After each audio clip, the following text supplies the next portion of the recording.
Welcome to bakingmad.com. I'm going to show you how to make very easy and simple marshmallows.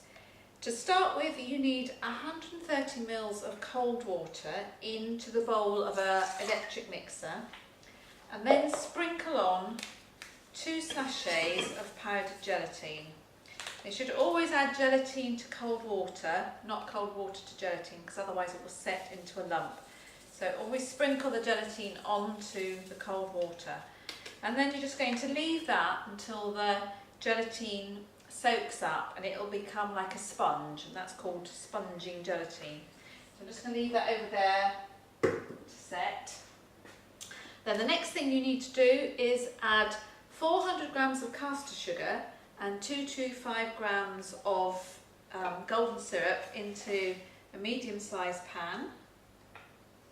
And then add just enough water just to cover it. You don't need very much, it's just enough. Then you need to cook this on a low heat until the sugar has dissolved.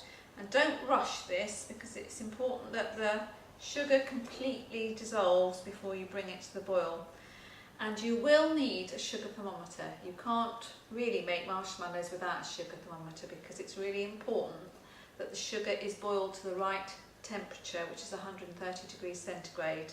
You'll know when the sugar has completely dissolved because you won't hear the crunchy sound on the bottom of the pan. When that crunchy sound is gone, then you know the sugar's dissolved, and you should not be able to see any grains of sugar in the mixture.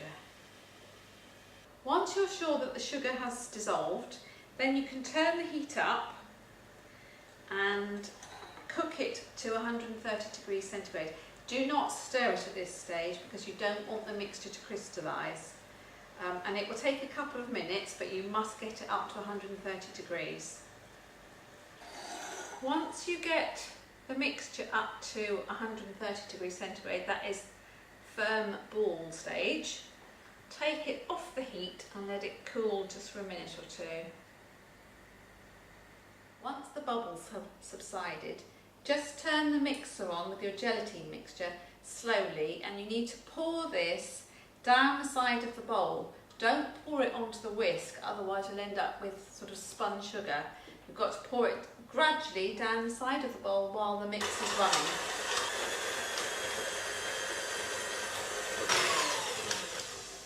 Once you see the mixture really begin to thicken, then you can add 2 teaspoonfuls of vanilla extract. And keep whisking until it's really thick and quite stringy, very foamy, and it's beginning to set. Once the mixture's cooled a bit and it's really stringy, you can see it's quite elastic, then you know it's almost on setting point. So line the cake tin with cling film and oil the cling film, and then just pour the mixture into the tin. And then you're going to leave it to set for a good couple of hours until it's really thick. It's a good idea to cover it with another layer of oiled cling film as well. I'll leave that to set, and when it's set we're going to turn it out and cut it into shapes. When your marshmallow is set, dust your worktop with plenty of icing sugar and corn flour mixed together. And carefully peel away the cling film. Cut it into strips. It's best to use a knife that's just lightly brushed with oil so that it doesn't stick too much. Or if you want to make shapes, oil a cutter and cut out your shapes.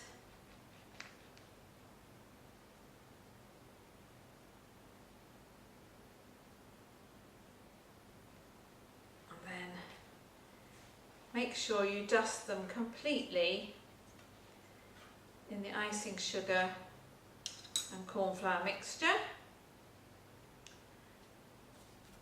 And then you can wrap them in cellophane bags, and they make really nice little gifts. So keep your marshmallows in an airtight container and they'll keep for 2 weeks, and they make lovely gifts.